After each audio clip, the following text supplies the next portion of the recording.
پاک افغان سرحدی علاقوں میں انٹیلیجنس معلومات پر کارروائیوں میں فتنہ الخوارج کے 26 دہشت گرد ہلاک۔ وفاقی وزیر اطلاعات عطا طاہر کہتے ہیں کہ فتنہ الخوارج کے اہم کمانڈرز علیم خان خوشحالی اور اختر محمود جانی خیل سے منسلک مراکز کو بھی نشانہ بنایا گیا۔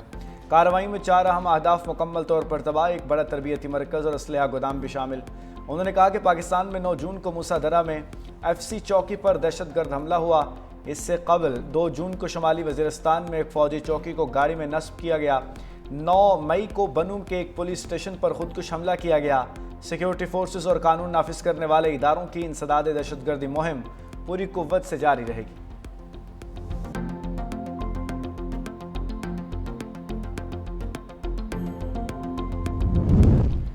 مری ایکسپریس وے پر ٹورسٹ وین میں آگ لگنے سے 10 سیاح جھلس کر جاں بحق، 13 افراد زخمی۔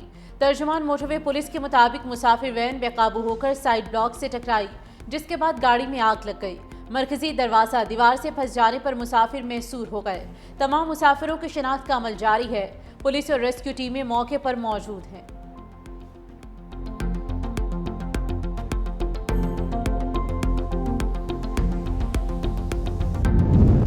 قومی اقتصادی کونسل کا اجلاس وزیر اعظم شہباز شریف نے صدارت کی۔ وفاقی وزراء، صوبائی وزرائے اعلیٰ اور وزیر اعظم آزاد کشمیر شریف۔ اجلاس کی تاریخوں میں 4 بار رد و بدل کیا گیا۔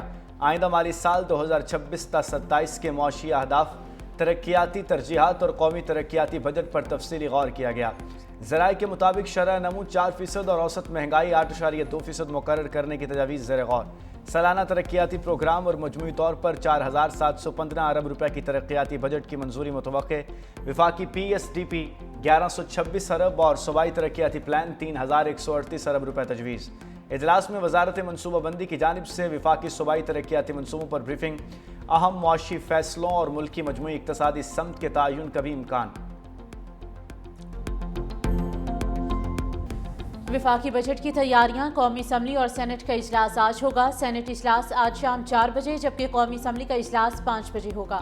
صدر مملکت نے قومی اسمبلی اور سینٹ کا اجلاس بلانے کی منظوری دی۔ ترقیاتی بجٹ، معاشی اہداف، شرح نمو کے ہدف کی منظوری متوقع۔ وفاق اور صوبوں کے ترقیاتی منصوبے زیر غور آئیں گے۔ ذرائع کے مطابق ترقیاتی بجٹ 4715 ارب، وفاقی PSDP 1126 ارب، صوبائی ترقیاتی پلان 3138 ارب روپے رکھنے کی تجویز ہے۔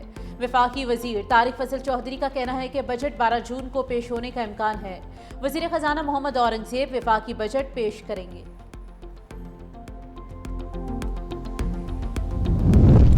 نائب وزیر اعظم اسحاق ڈار کی زیر صدارت ایندھن بچت اور کفایت شعاری اقدامات پر اجلاس۔ مارٹ اور کریانہ سٹورز کے اوقات کار رات 10 بجے تک بڑھانے کا فیصلہ۔ نئے اوقات کار کا اطلاق ہفتہ اور اتوار کو بھی ہوگا۔ کفایت شعاری اقدامات میں 30 جون تک توسیع کی سفارش۔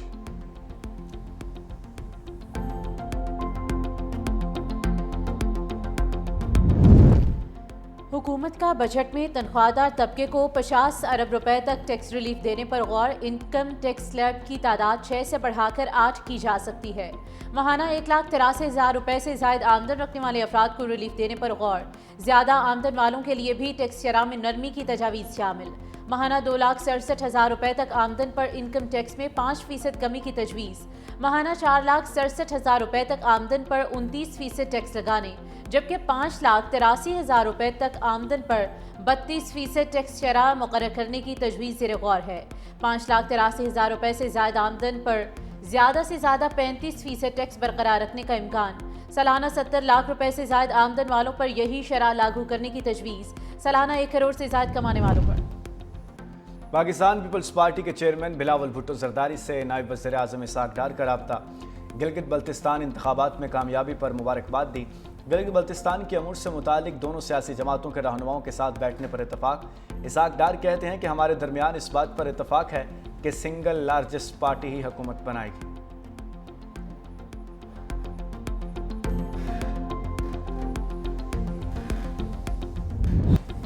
ایران امریکہ جنگ کے شعلے پھر بھڑک اٹھے۔ ایران کے مختلف شہروں میں دھماکے۔ امریکہ نے ایرانی تنصیبات پر میزائلوں کی بارش کر دی۔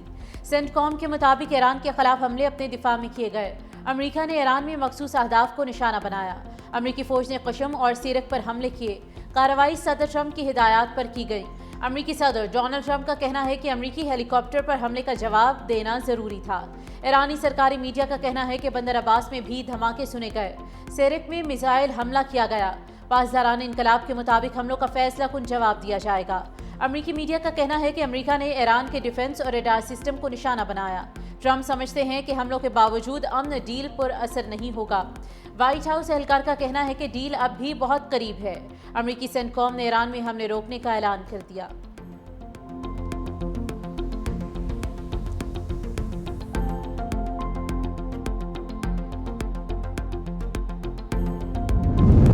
ہمسایہ ممالک اپنی سرزمین ایران کے خلاف استعمال نہ ہونے دیں۔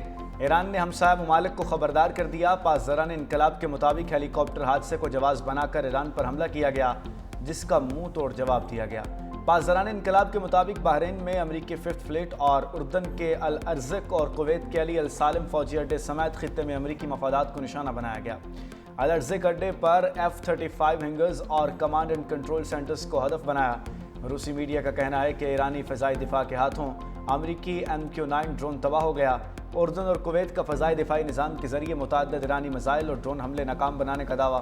ایران نے خبردار کیا ہے کہ امریکی جارحیت جاری رہی تو اس کا مزید سخت جواب دیا جائے گا۔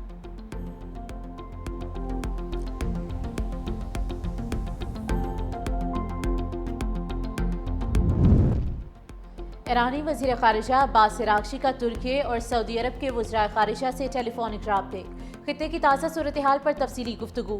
ایرانی وزیر خارجہ نے کہا کہ ایران اپنی خود مختاری کی خلاف ورزی مسترد کرتا ہے۔ امریکی حملے بین الاقوامی قوانین کی کھلی خلاف ورزی ہیں۔ ایران کو اپنے دفاع کا مکمل حق حاصل ہے، کسی بھی جارحیت کا جواب دیا جائے گا۔ انہوں نے عالمی برادری اور اقوام متحدہ سے مطالبہ کیا ہے کہ خطے میں کشیدگی بڑھانے والوں کو جواب دہ ٹھہرایا جائے۔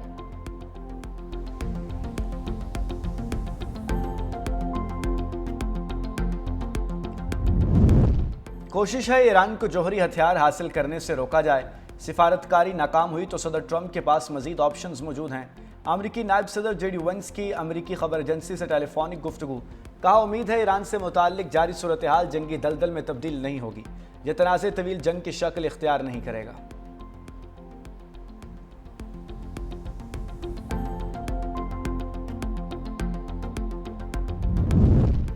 فوجی کارروائی کسی تنازع کا حل نہیں، ایران امریکہ مذاکرات کے دوران کشیدگی بڑھانے سے گریز کیا جائے، چین کا مشورہ۔ چینی وزارت خارجہ کا کہنا ہے کہ ایران، امریکہ اور اسرائیل تنازع نے پورے خطے کو متاثر کیا۔ مشرق وسطیٰ میں کشیدگی کم کرنے کے لیے عملی اقدامات کی ضرورت ہے۔ مسائل کا حل مذاکرات اور سفارتکاری کے ذریعے نکالا جانا چاہیے۔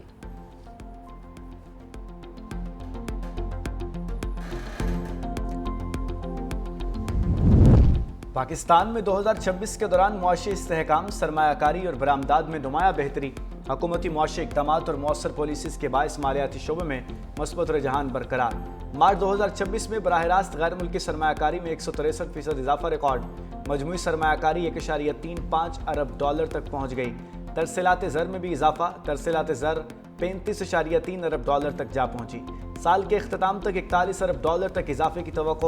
روشن ڈیجیٹل اکاؤنٹ کے ذریعے سرمایہ کاری کا حجم ریکارڈ $12.8 ارب تک پہنچ گیا۔